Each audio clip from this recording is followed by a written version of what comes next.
Intenciones del presidente. Vamos con otro tema. El congresista de centro derecha, Francisco Sagasti, fue electo como presidente interino de Perú, cargo que deberá ejercer hasta al menos el 28 de julio, cuando termine el actual periodo de gobierno. Para analizar los desafíos del nuevo mandatario, estamos con Gabriel Gaspar, cientista político y analista internacional. Gabriel, siempre un placer. Muchas gracias por acompañarnos.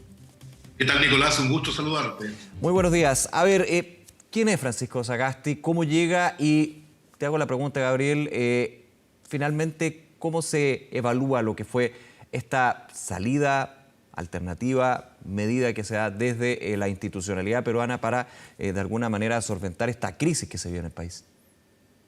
Bueno, en primer lugar, yo creo que el presidente Sagasti del Congreso hoy día va a ser investido como presidente de la República. Es un ingeniero de vasta trayectoria como consultor en el Banco Mundial, como funcionario de Naciones Unidas, asesor de distintos proyectos y gobiernos, una persona muy respetable en el medio peruano. Y cabe agregar que su familia materna es de origen austríaco, su mamá, tengo entendido, estudió en el Santiago College, en Santiago, después en el Liceo 1. O sea, tiene, por tanto, imagino, un buen vínculo con Chile. Merced a la crisis política que se vive ya hace harto tiempo en Perú, y habría que agregar que esto no es un nuevo, el Congreso, en definitiva, quedó con la responsabilidad de designar al sucesor del presidente Vizcarra, que a su vez era un presidente designado también por el propio Congreso en razón de la renuncia del presidente Kuczynski. O sea, tenemos 5 presidentes en 4 años, lo cual de por sí mismo es demostrativo de una crisis profunda, de una sociedad que yo diría, en términos más históricos, es una sociedad muy desigual. Es una sociedad con profundas desigualdades, no solo socioeconómicas, sino también culturales, porque un fuerte racismo traspasa a las prácticas de la sociedad peruana. El crecimiento económico que tuvo a comienzos del siglo XXI fue seguido de una baja significativa después de la caída de los precios de los commodities, y a ello se sumó un fenómeno grave, que no era nuevo, pero se agravó, que es el fenómeno de la corrupción. Todo eso dio lugar a la crisis de los últimos días, a la protesta ciudadana y a la decisión que hemos asistido anoche de la designación del presidente Sagasti, a quien yo creo que todos le deseamos el mejor de los éxitos. De todas maneras, Gabriel, yo estaba escuchando varios análisis luego de que finalmente ganara esta elección, el que va a ser el presidente interino Sagasti, y hacían la comparación con otra figura muy recordada de la política peruana, Valentín Paniagua, recordemos, sucesor de Alberto Fujimori, antecesor en este caso de Alejandro Toledo. ¿Tú crees que esa comparación falta todavía? O sea, hoy día recién va a ser investido como presidente Francisco Sagasti, pero esa comparación con Valentín Paniagua ¿podría tener algo de cierto? ¿O algo de concreto? Parcialmente, primero porque no podemos comparar, porque ni siquiera ha asumido todavía, Claro, como bien claro. dice Sagasti. Y en segundo lugar, porque el presidente Paniagua, que fue un presidente interino, cuya tarea central fue normalizar la vida política del Perú y garantizar las elecciones del nuevo presidente, el presidente Toledo en este caso. Hay otra diferencia, porque en ese momento la preocupación principal del Perú era su estabilidad política. Sin embargo, hoy día el presidente Sagasti tiene, en mi opinión, a lo menos 4 o 5 desafíos súper grandes para un periodo de tiempo muy corto. Recordemos a los televidentes de que el Perú tiene elecciones generales el próximo abril del 21, y recordemos también que el 21, que si no hay mayoría absoluta tiene que ir a una segunda vuelta, y quien resulte electo tiene que asumir el 29 de julio, 29 de julio. en Perú. Así es. Que además el 2021 es el bicentenario del Perú. Entonces tiene 6 meses. Sin embargo, tiene tareas ineludibles. A ver, vamos a nombrar.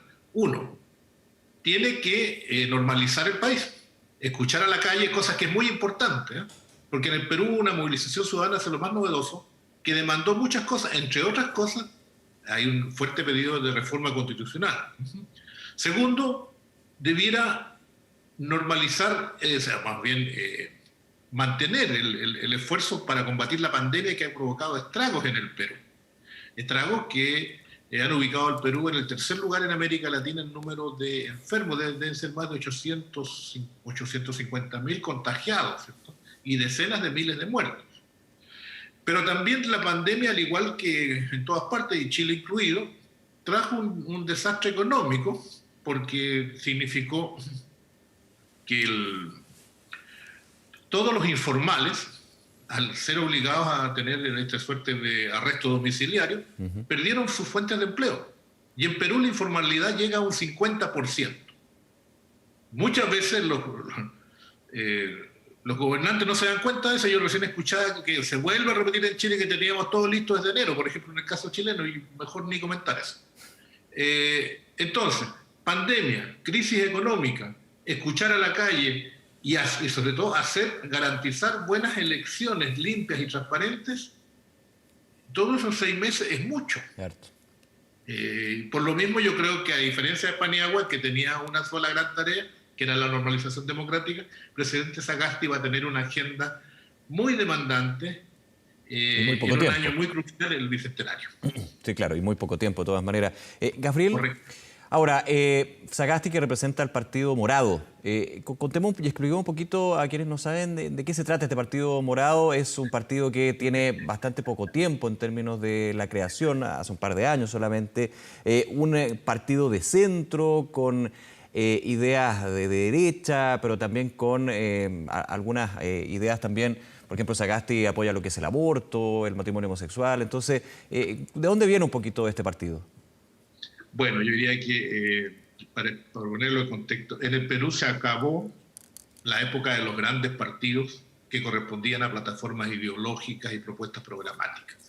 Antaño teníamos el APRA, que era una especie de partido socialdemócrata, el Partido Popular Cristiano, que era un partido social cristiano de derecha, teníamos Izquierda Unida, que bueno, empezaba a la izquierda, y detrás de eso habían visiones programáticas y políticas, ¿no?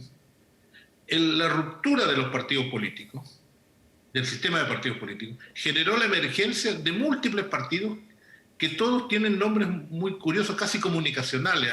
Somos Perú, Podemos Perú, en fin, Arriba Perú, en fin. Como de campaña más que partido. Obviamente. Claro. Muchas más corresponden más bien a efectos de convocatoria, algunos incluso de liderazgos.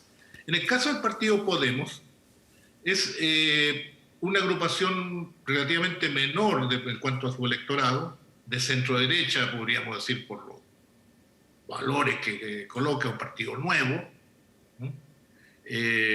Y los partidos son más bien agrupaciones en torno a dirigentes y caudillos. No hay ahí una coherencia muy profunda, salvo grupos muy definidos. Por ejemplo, hay un partido que es el FREPAP, que son evangélicos, digamos. Por lo menos tienen esa coherencia ideológica. Existen los restos del Frente Amplio también, que como corresponde a la izquierda está dividida también en dos. En fin. Entonces, es muy difícil definir en términos ideológicos al archipiélago de partidos que hay hoy día en el Perú, y eso es parte de la erosión de la democracia y también del descrédito de las élites, fenómeno que hemos visto en Chile también. Claro, de todas maneras, que hemos visto en Chile y también a nivel regional, hay que decirlo. Ahora, hablábamos de los desafíos, hablamos del poco tiempo que va a tener el presidente Sagasti, pero de todas maneras la crisis institucional se mantiene y no nos quedemos solamente con que está en Perú, está en la región, está en nuestro país también. Pero aquí hay una situación distinta en términos de que el concepto de corrupción es más fuerte, es más potente, es más visible, está calado en el hondo de esta crisis. Y eso es súper difícil porque desde los tiempos de Fujimori en adelante hemos visto una seguidilla de presidentes que han terminado con procesos judiciales, destituidos también. O sea, aquí hay toda una historia, y releo lo que tú señalabas al principio, Gabriel. Esta crisis no es de ahora, viene desde hace bastante tiempo. Correcto, y tal como tú señalas, no solo, uno dice el dato más fuerte, que todos los expresidentes están procesados. Es impresionante.